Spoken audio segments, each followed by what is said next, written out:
Selamat pagi semuanya. Seperti kata pepatah, tak kenal maka tak sayang. Jadi, sebelum memulai, kita kenalan dulu yuk.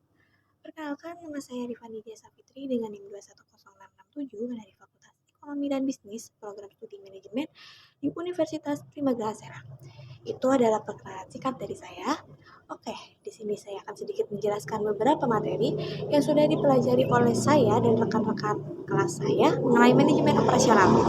Sebelum menjelaskan materi lain, saya akan menjelaskan sedikit tentang apa itu manajemen operasional. Manajemen operasional dibutuhkan dalam berbagai jenis organisasi, termasuk perusahaan manufaktur, jasa, dan bisnis jasa. Dalam perusahaan manufaktur, manajemen operasional digunakan untuk menentukan cara terbaik untuk mengatur pabrik, membuat produk, dan mengelola inventory. Sedangkan dalam jasa, manajemen operasional digunakan untuk menentukan cara terbaik untuk mengelola layanan yang diberikan kepada pelanggan. Lalu, dalam bisnis jasa, manajemen perusahaan digunakan untuk menentukan cara terbaik untuk mengelola sumber daya manusia, mengelola proses bisnis, dan meningkatkan efisiensi. Jadi, secara pengertian, manajemen operasional adalah proses perencanaan, pengorganisasian, pengarahan, dan pengendalian sumber daya, baik manusia maupun alat, untuk mencapai tujuan organisasi secara efektif dan efisien. Manajemen operasional juga sangat penting bagi perusahaan dikarenakan dapat membantu dalam mencapai tujuan perusahaan secara efektif dan efisien.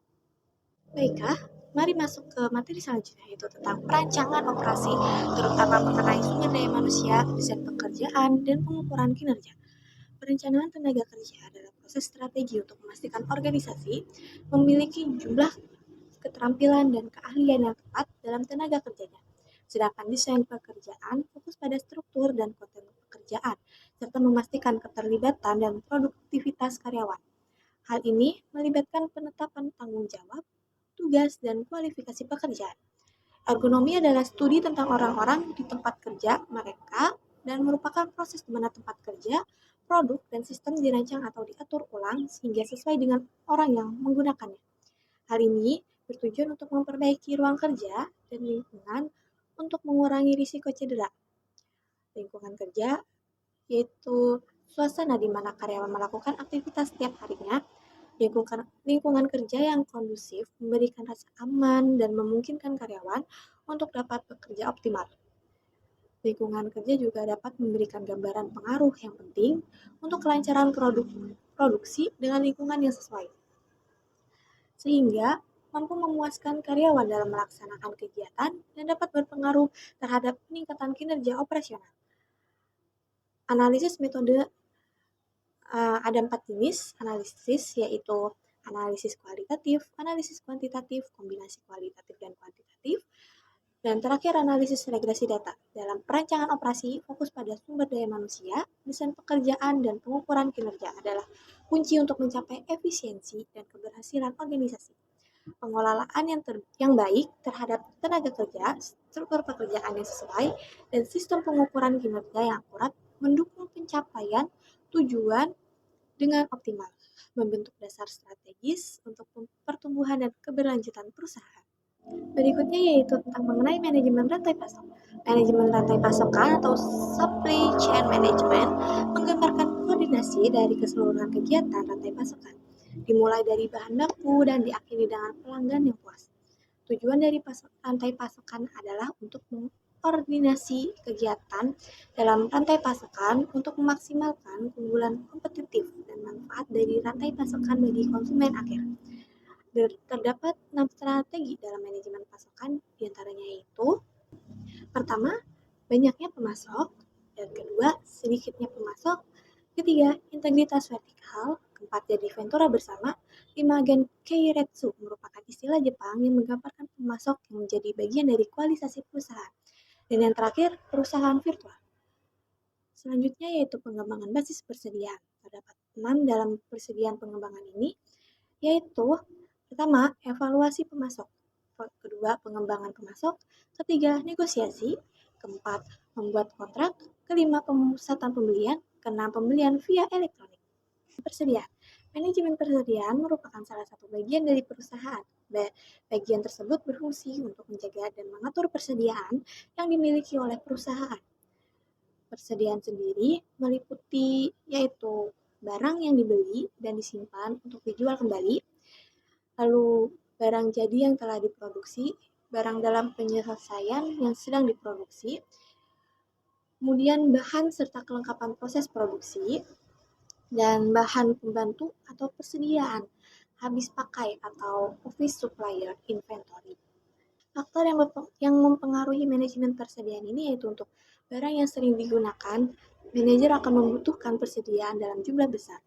Lalu lead time supplier adalah waktu tunggu yang diperlukan oleh supplier untuk dapat mengirimkan persediaan kepada produsen. Untuk barang yang memerlukan lead time yang tinggi, manajer perlu mempertimbangkan untuk menyimpan persediaan dalam jumlah lebih agar dapat mengantisipasi kelangkaan barang atau perebutan barang oleh kompetitor. Daya tahan suatu barang adalah faktor yang mempengaruhi manajemen persediaan.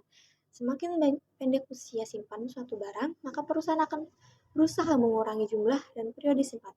Lalu barang persediaan yang digunakan untuk produk dengan tingkat penawaran dan permintaan yang tinggi, biasanya akan disediakan dalam jumlah yang besar. Hal ini untuk mengantisipasi terjadinya pesanan tiba-tiba dalam jumlah besar. Umumnya terjadinya permintaan dalam jumlah besar terjadi saat perayaan hari besar, terjadinya bencana atau wabah, dan ataupun karena momen politik tertentu. Saran akhir dari manajemen persediaan adalah untuk meminimumkan biaya dalam perusahaan tingkat persediaan, mempertahankan tingkat persediaan yang optimum, diperlukan jawaban atas dua pertanyaan mendasar, yaitu kapan melakukan pemasaran dan berapa jumlah yang harus dipesan. Kesalahan dalam menetapkan persediaan dapat berakibat fatal. Suatu contoh kecilnya yaitu persediaan terlalu kecil, hilangnya kesempatan untuk menjual, memperoleh laba. Persediaan terlalu besar, adanya biaya besar, memperkecil laba, memperbesar risiko. Berikutnya yaitu perencanaan kebutuhan material MRP dan IRP. Material Recruitment Planning atau MRP merupakan suatu metode untuk menentukan apa, kapan, dan berapa jumlah komponen dan material yang dibutuhkan untuk memenuhi kebutuhan suatu perencanaan produksi. Struktur MRP terdiri dari 3 objek simultan, yaitu pertama, menjamin material dan produk tersedia untuk diproduksi dan diantar sampai ke konsumen. Kedua, memelihara kemungkinan jumlah stok terendah, dan yang ketiga, merencanakan aktivitas manufaktur, jadwal penyaluran, dan aktivitas pembelian. IMRP dalam industri jasa sangat membantu kinerja operasional dalam industri jasa. Contohnya, pada rumah sakit, IMRP diterapkan pada saat operasi di mana memerlukan peralatan, bahan, dan pasokan.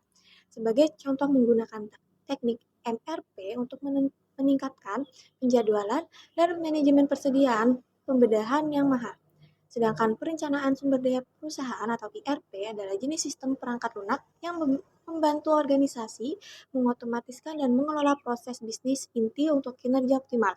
Perangkat lunak IRP mengkoordinasikan aliran data antara proses bisnis perusahaan, menyediakan satu sumber kebenaran, dan menyederhanakan operasi di seluruh perusahaan.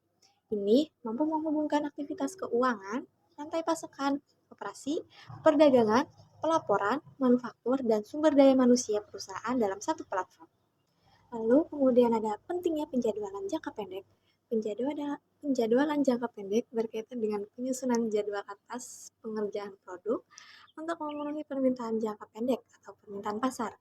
Jika penjadwalan proyek hanya dipakai satu kali untuk proyek yang bersangkutan dan pekerjaan tersebut tidak akan diulangi, maka penjadwalan pendek ini disusun untuk pekerjaan yang akan dilakukan secara berulang.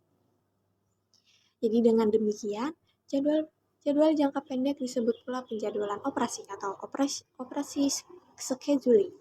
Tujuan penjadwalan jangka pendek yaitu meminimkan waktu tunggu langganan, meminimkan waktu proses, mempertahankan waktu persediaan pada tingkat rendah, dan memanfaatkan secara efektif personalia dan sarana. Penentuan jadwal jangka pendek dalam manajemen operasional melibatkan perencanaan aktivitas harian atau mingguan untuk memastikan efisiensi produk. Ini melibatkan penentuan waktu, sumber daya, dan tenaga kerja yang diperlukan untuk menyelesaikan tugas-tugas spesifik dalam periode singkat. Faktor seperti kapasitas produksi, permintaan pasar, ketersediaan bahan baku, dan tenaga kerja menjadi perhatian utama dalam menentukan jangka pendek ini. Penentuan jadwal dalam industri jasa ini melibatkan perencanaan waktu yang optimal untuk menyelenggarakan ketersediaan sumber daya manusia, fasilitas, dan infrastruktur yang diperlukan untuk memberikan layanan kepada pelanggan. Terakhir yaitu mengenai just in time, sistem produksi Toyota dan operasi ramping. Pengertian dari just in time adalah suatu pendekatan manajemen produksi yang bertujuan untuk menghasilkan barang atau layanan hanya saat dibutuhkan sehingga mengurangi persediaan pemborosan. Sedangkan sistem produksi dari Toyota merupakan implementasi just in time yang dikembangkan oleh Toyota.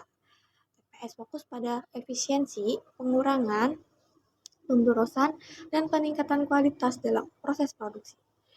Sedangkan operasi ramping ialah upaya untuk mencapai efisiensi yang maksimal dengan mengurangi pemborosan, stok, dan waktu siklus dalam suatu proses produksi atau operator bisnis. Mungkin itu saja yang bisa saya sampaikan mengenai materi-materi yang sudah saya pelajari selama 1 semester ini. Jika sekiranya ada kekurangan, harap dimaklumi karena saya masih dalam proses belajar yang dimana membutuhkan wawasan yang lebih luas lagi.